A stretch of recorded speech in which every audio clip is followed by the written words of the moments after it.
But what I found really interesting, what you said there is, yeah, there was absolute chaos and panic. And we had Dominic Cummings the other day when he was being what's the word?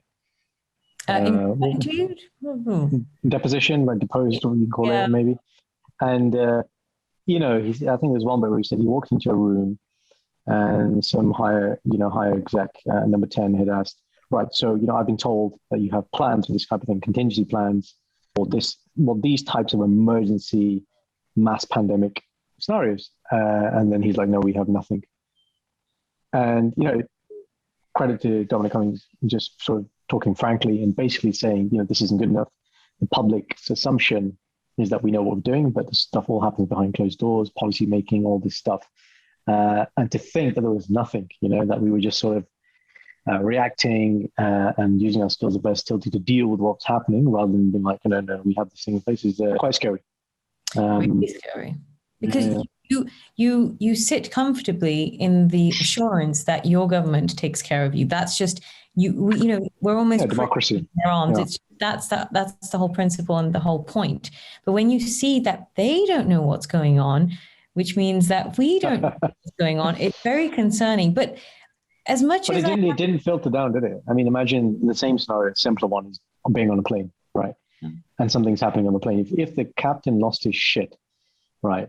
And we're like the cabin crew, even if there's a problem, the captain has turned on the safety sign. Please take your seats. It's really calm. But if they're like, look, guys, the plane's about to go down, right? It's a whole different thing. We do kind of lose confidence. But again, we're given this kind of, false reassurance. We've got briefings every day, not on the level of Donald Trump used to come out with a 20-man team. Remember that when we first started? Oh my gosh. There was a point where we used to rely on their briefings because they... Yeah. We'll rely on it, but we used to enjoy the spectacle of, the Donald coming out with his 20-man team and he had his generals and he had this person and this person. Oh, it's almost, spectacle is the right word. It does feel like a spectacle when you watch American news because it's also theatrical. And like you said, with Donald Trump, he was the biggest character.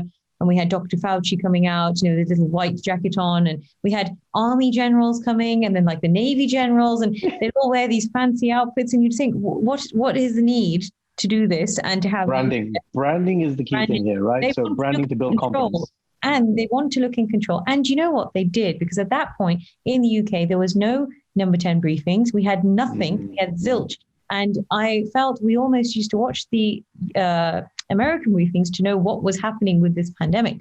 And that's when there was complaints, obviously, with our government that why are you not sharing what's going on? With leadership. We need transparency in our leadership. Yeah.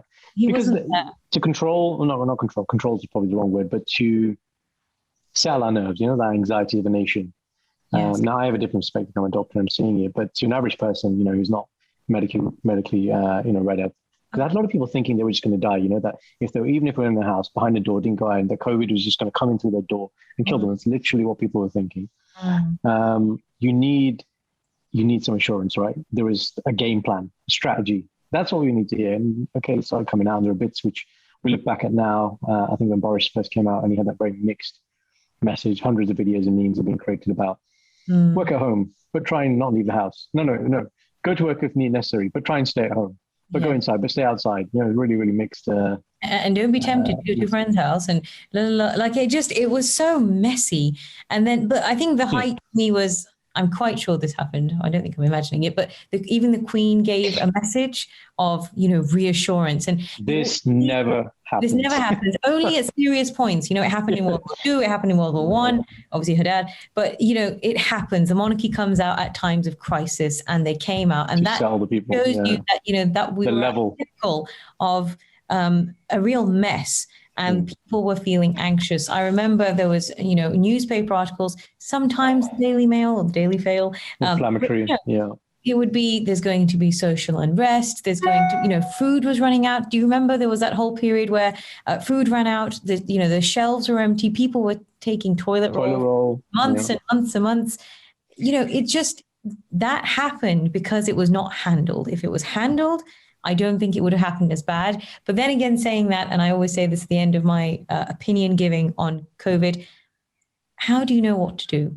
If I was in his position. In hindsight, everything is always easier. And look, again, from a doctor's perspective, there are points where he was coming out, he was saying his bit, and you had very, very inflammatory journalists just asking the same question, just paraphrasing to multiple things. I like you as a journalist. Well, no, she does that. She has some good, tough questions, which I think are good. But yes. I think sometimes it doesn't serve the purpose of, what's the intention here? Where something has happened and you're just looking, you're just trying to backtrack and pick up on faults rather than focusing on, okay, so we acknowledge this, you've been transparent about this wasn't right. Now what do we do? Is a more useful question if I'm listening. Exactly. And also, I always used to feel journalists would, not all of them, some of them, if things were being tightened up, but when are we going to have our freedoms? When are we going to have our liberties? This is a democratic country. As soon as things start opening up, how it's too early. It's too early. Gosh, you're going to build a nation. And it just, you can't please anyone. Everybody. But as we saw in the interview that we watched together, actually, the Meghan and Prince Harry interview, the media is a very, very powerful entity. There's a quote, isn't there? Whoever controls the media controls the masses. And it's so true. They're almost puppeteers. They control everything. And the narrative is, And here's the big difference, right? This is how great the UK is. Let's take Donald Trump again. If Donald doesn't want to take any more questions, there'll be no more questions. Thank you, goodbye. Right? Boris, every question from whoever the papers are, whoever the public are, whoever's been lined up, and then to everybody, right? He never shuts it down. So, fair play. There are countries where they don't obviously have that kind of, the press doesn't have that reign. And they can be bought off and shut down. But That's not either. This is the problem. There is no utopia. There's always going to be these issues. And there is. I mean, at a pure sense, I think I don't know what we watched a lot of films lockdown, but we watched something recently, Jazz. Cobra?